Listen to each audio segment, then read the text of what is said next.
right after Christmas, we came down for, we had already purchased, or, put down payment on the building. When we came down in the beginning of 71, it was like a hole, or they were digging.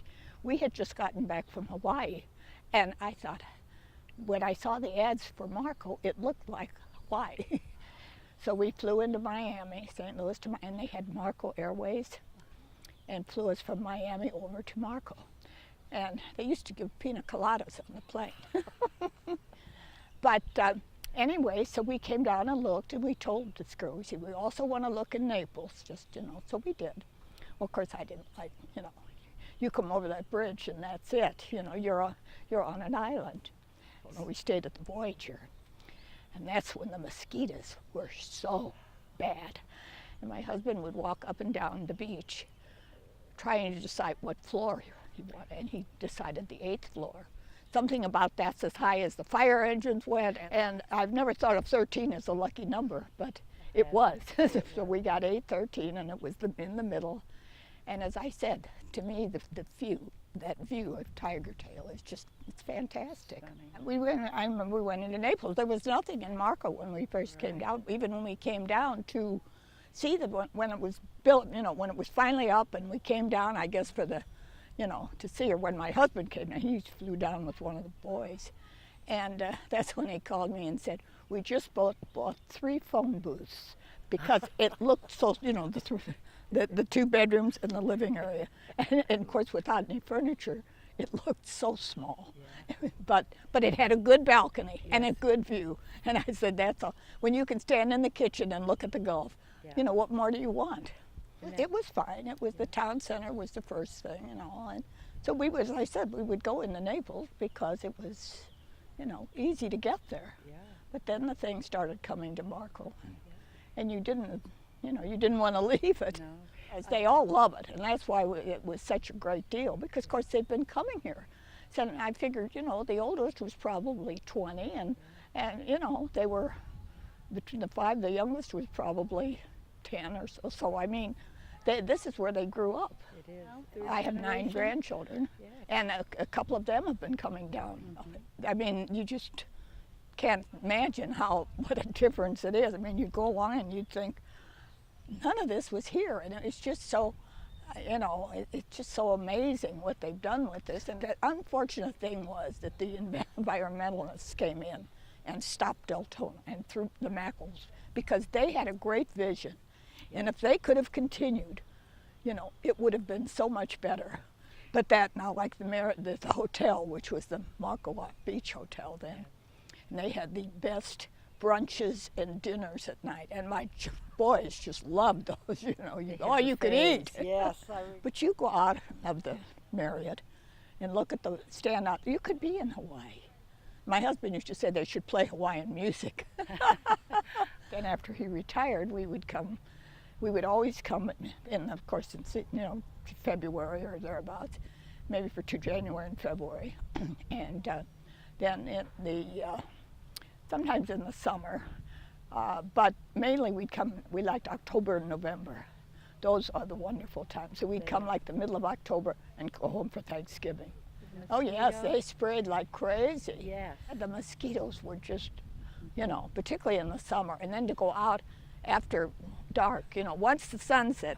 I remember like that tracking station. When my husband used to walk the whole, from there all the way, the whole 6, I think it's 6 miles. It is. 6 mile beach, from one end to the other. But I mean, it's just, he would not believe this. I'm sure he's looking down at this. What has happened to my private little island? And a lot of people from St. Louis came down with us. They'd come down and stay with us, and then all of a sudden they'd be buying. So we had a lot of friends. Well, the one thing I think they really have done a great, great job of, I think the grounds on the Tradewinds have, and they have always been very good. So I guess it's because we've had good managerial people. And then when they put those the palms, that was the royal palms along the driveway. I can remember when they voted on. My husband loved those royal palms. So that was great when they did that. And that wasn't done originally? That was done a little later? Yes.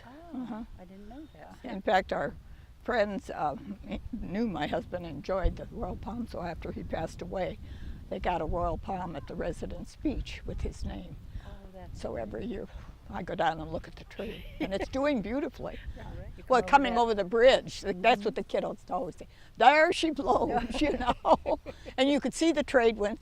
And of course, the trade winds, as Herb Savage said, it's a distinctive building. People see this nice place and they want to, I guess, come to it.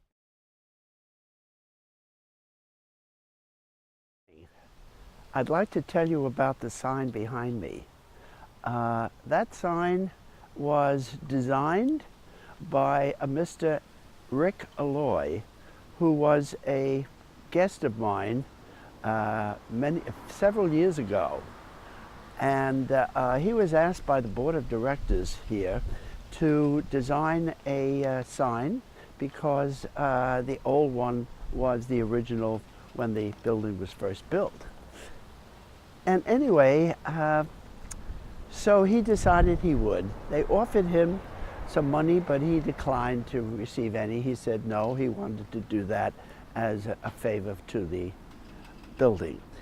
And so he proceeded to go ahead, and the director, president, said, we'd like something a little bit different than the usual sign.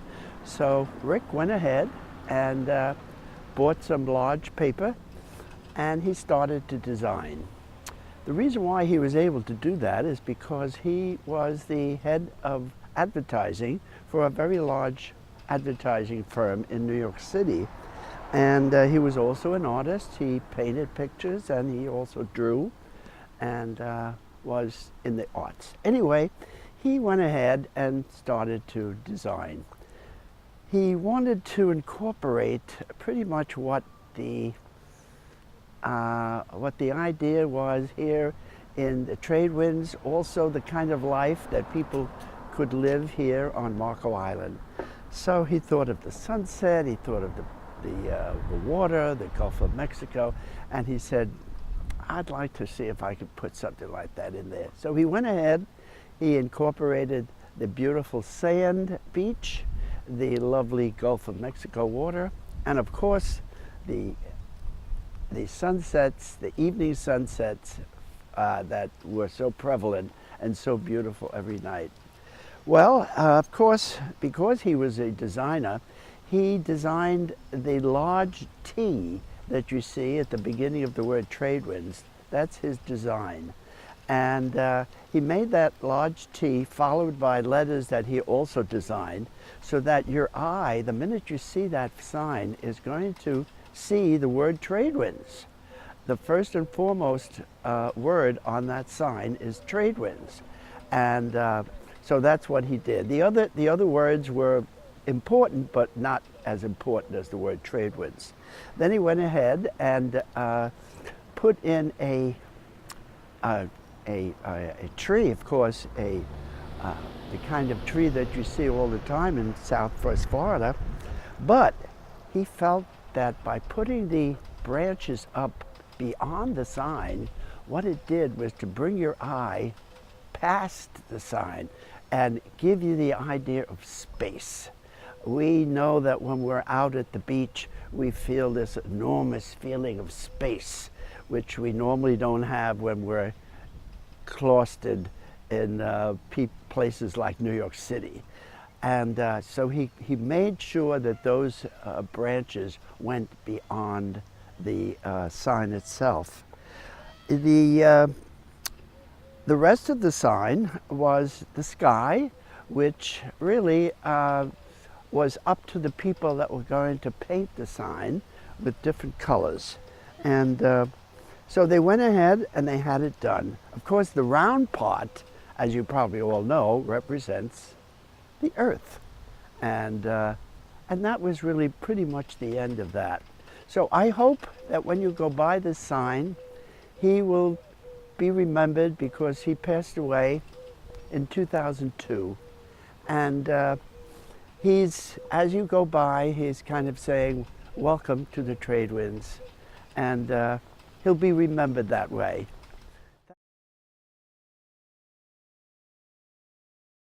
When we first came, this was the 4th building on the island, and we could go onto the beach from anywhere. And then the tracking station was up at the end, and that was our destination when we took a walk. We'd go to the tracking. Now it's high-rise, beautiful high-rise apartments. And plus the fact that there are beautiful condos all the way along the beach, as well as I think it's such a well-planned community in the building. Well, I think they've kept up with the times. They have renewed the office, and that isn't what everyone sees, but the entrance, I think old days we had the doors, not the sliders, and we have the fobs now where you don't have to have a key. More convenient, I think. And just the furnishings, everything in the Tradewinds is done with good taste. Well, we were builders in Massachusetts. Bob was quite active in the Home Builders Association. He'd been president of the Massachusetts and the South Shore, and so we came down here with other builders with the idea of investing in the island, which we did. We came when there were just 2 or 3 condos down there, South Sea, not South Seas, the Sunset House and the Emerald Beach. And then this was the 4th. This hadn't been started yet. That's when we first came. Well, we bought, well, it was nobody else had owned it. No, we bought from Deltona, but there were some finished apartments, and then ours was not. So the salesman came up to our office in Situate and said, "Okay, there's one available." So I said, "Okay, it's ours."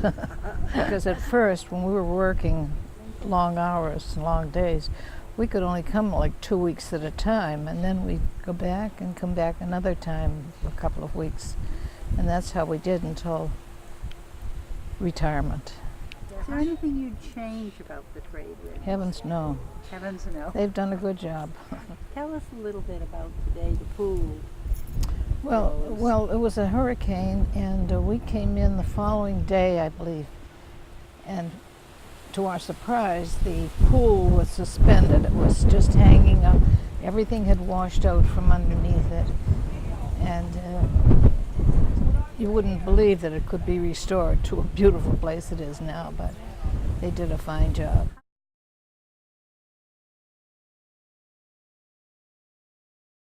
We bought in 20 years ago, in '93, but we used to come before that when Marge would be in Indianapolis, and then somebody had to go and open her place up in January. We took that chore. It was such a tough job. Faye and Dr. Think of it anyhow, Tierno from New Jersey were the last unit to have the right to have a dog. I know that they had dogs and birds. I don't know of any other animals, but they had the last little dog. They had a small one, and it was grandfathered in, and they had the last animal. I don't know how long they had the dog. Back in the early days, they had a manager who was sort of like he had his alcoholic problem. I remember that. So, but that's when the manager lived across from the office. Yeah. A lot of the more recent folks don't know that we had armed guard back in those days too. Every evening, a uniformed, badged, armed guard would sit in the lobby until after midnight or so. We had more people who thought that we needed the security back then because the sheriff's department didn't have the manpower to patrol as much as our police department does now. And it wasn't as built up, and then there were some people who thought that there were just a lot of rich people around here, and they might be easy targets.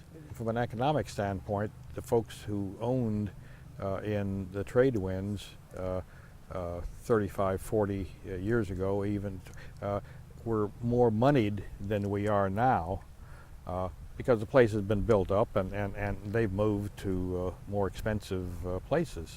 We had airline situation then with an airline based in Indianapolis that sold season passes, as it were. So we have eight times during the season people could fly back and forth for just a long weekend, and it was nice. That was when aviation fuel was quite a bit cheaper.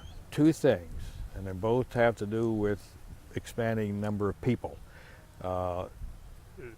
They've changed it from the original Mackle idea of a retirement type place to a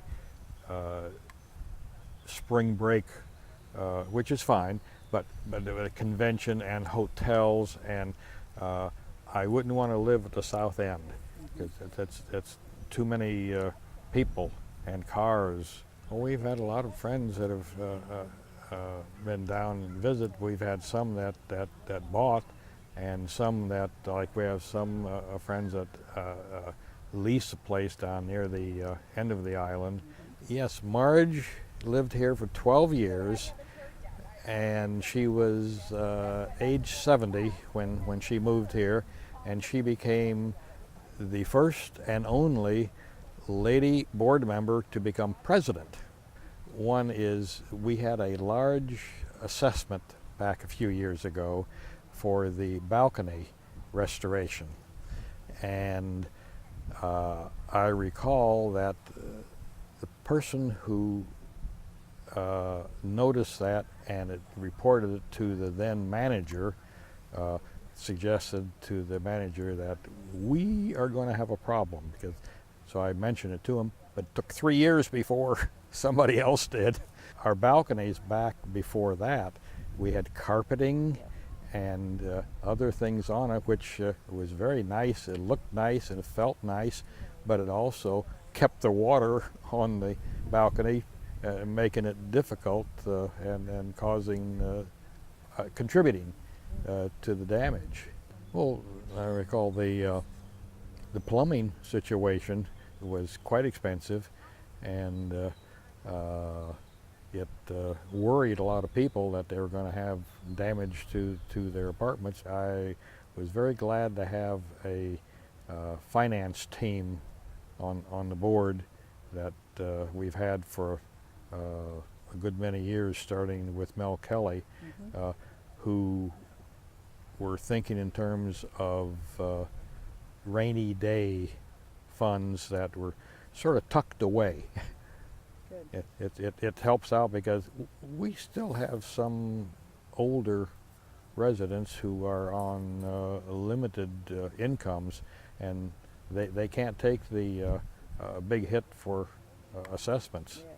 So rainy day funds are important. Yeah. And there's been enough interest, and sometimes there's of course conflict, but that's good, because I recall when we got the mailbox room, there were different opinions about that. And even the lobby area, some people said, don't spend any money for that, but it is very nice. The grill for when they had to vote, there was one particular person who voted no and one particular person who voted yes. Marge Rocap said no. Marianne Dowling, her daughter, said yes. When it came to big money, a lot of people just said no spending of money. From a long-term maintenance, the pavers are a lot easier to take care of. Thing that we don't have that we had a number of years ago that I would like, but I wouldn't say spend a lot of money for it, is Derek Beebe, who was the manager 20 years ago. Nice young man. Was he himself personally took on the job of having the birds of paradise flowers in the little island out in the parking area, and they were so nice. And of course, a lot of people don't know that Joe Cuccinella grew avocados on the roof. Well, of course, Joe had certain privileges because he was always looking around and checking things and making sure that everything looked okay. And we all agreed with his idea of what looking okay was like, and so he would check the roof, because they lived on 12, and he had a key to go out on the roof and check it. And then one time I had some reason to go out there, and I did, and I saw big pots, and then some of them had flowers, and two of them had avocado trees, and that was Joe's avocado garden.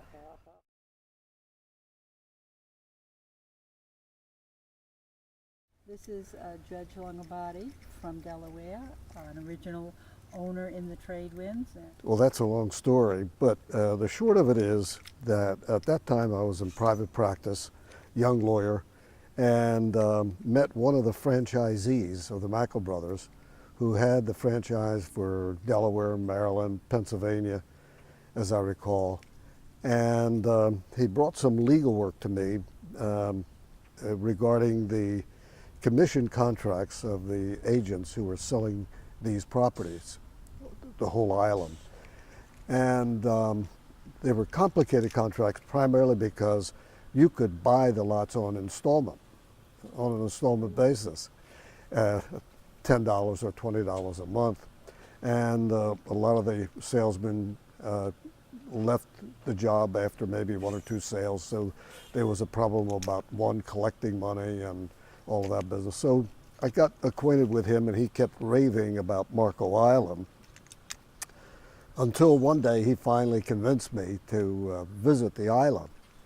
And my family, my wife and my daughter and my son flew down at Mackle's cost, because it didn't cost you anything at that time, flew into Miami, and then Mackle had arranged a shuttle from Miami onto the island. We had our own airport right here on the island.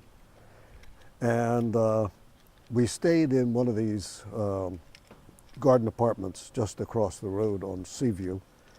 And when we walked across this very property, all sand, a lot of cactus, and when we got near the beach, there was a very high dune at that time.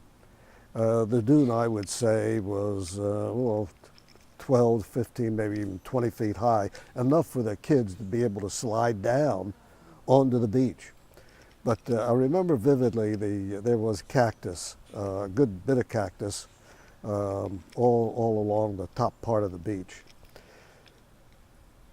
We enjoyed it, and but the island was really remote. We were amazed about the engineering that had taken place.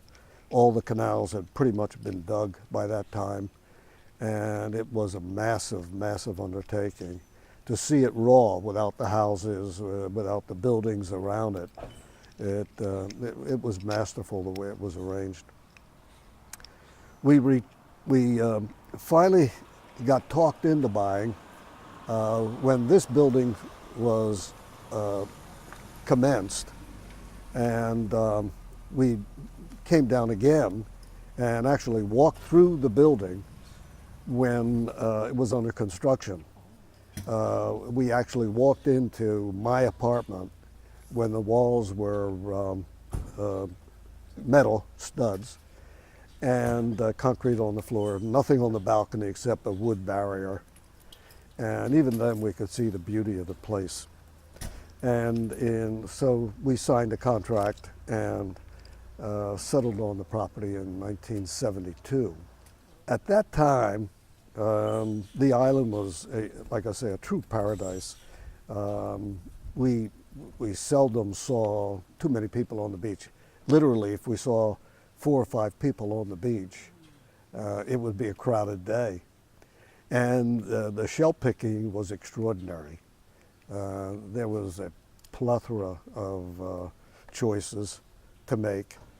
And it got to the point where we would decide that one day we'd pick up nothing but scallop shells, or another day we would just not bother with anything but olives, and so on and so on. So everybody, all the kids and the adults too who visited us, always had a shell collection here. Sand dollars, they were plentiful all over the place. It was sold out, literally sold out, in probably 6-7 months. And at the time of the signing of the contract, we could pick out our parking lots, but you never saw too many people here. I think primarily the building was intended to be just a weekend getaway for a lot of people in the southern part of Florida, the eastern part of Florida. We had a lot of buyers from that side of the state. But being here in May and November, obviously off seasons, we didn't see a whole lot of people. And in those days, there was not a whole lot of people on the whole island anyway. Right. If you went out to dinner, you always had jacket and tie on in those days. And there were very few restaurants, maybe 2 or 3 on the whole island. And you never left the building without a cocktail in your hand. The entrance to the island coming from Naples was just a 2-lane road, and it ended at the base of the bridge with a toll booth, and they charged 10 cents to come across the bridge. On the other end of the island, at Goodland, there was a wooden bridge that rattled. I mean, the planks were loose, and every time we passed that way, coming from Miami, my daughter would always have the scary fits about coming across that wooden bridge. But literally, when we moved here, the only buildings were these 3 buildings up above us, the Sunset and Sunset North, and this building here. And then the next building that was built was the Admiralty. That's right next door. I started spending more time, like 3 weeks at a time, just before I retired. But I stopped working in 1999. We have had a succession of administrations that have really been responsible and good caretakers. And although this building is going on, 40 years now, it is in remarkably good shape. And I think it's attributable in a good measure to the quality of the work that Mackle put into the property. They were really first-rate people. It was not long after we settled, that was in 1972, that we had a storm, either the following year or in '74, that undermined the pool. And the whole beach, the whole lawn was loaded with shells, and the water drained out of the pool, and that was loaded with sand and shells. And most of this piled out of the apartments after the storm was just dug in to clean the property up. And when we found that the pool was cracked, we notified Mackle, and Mackle came in and redid the whole thing without cost to the Tradewinds. The managers that we've had have all been good people, but like everybody else, some were much better than others. And the fun thing about knowing the managers in the early days was that when you landed on the island at the airport over here, if you had a car, he'd pick your car up and meet you at the airport and bring you here, which was 5 minutes away. The hotel was just completed about the same time, and the early motel that was there from the beginning, which serviced a lot of the Mackle customers, was a very popular place on Sunday because it had the most magnificent brunch. And after church, I mean, everybody would just pulled in, you know, for the Sunday brunch. And they had And they had music, and it was just grand. The building has been a real nice home for us. We love it. The people have been just fantastic. It's a small community, and the people, once they get here, are easy to acclimate and incorporate into the residents' population. I was pretty much stuck here and not moved because of my work. And from 72 to 99, it was just part-time vacation property. It would be hard to duplicate the fabulous beach that we have and the amenities and the little places that we have here. Well, it's a man-made beach, but the remarkable thing about it is that it's accreting so that it looks like it's adding almost every year. In the early days, it was still a beautiful beach, but very narrow, so that when you got up about near the towers at high tide, you'd actually be wading in the water. But the trees were as close enough to the shoreline that we, almost every year, when the mackerel fishermen came in, they would be able to anchor their nets on trees that were right on the beach and extend them out into the water and come back several hours later and come and pick up the fish. And that was really a picturesque scene. One of the things I'd like to talk about is how the building has been taken care of. We've had some major improvements to the property, and primarily the one that I remember the most, because I worked on it the most, was the plumbing project. So with some prodding of the board, we got that project done. It was a major project, and I, together with a bunch of other people, interviewed the engineer, and I drafted the contract for that. And I'd like to say that was probably one of the best and the most successful operations we've had during our tenure here. But it turned out very well, and it turned out that we needed it badly.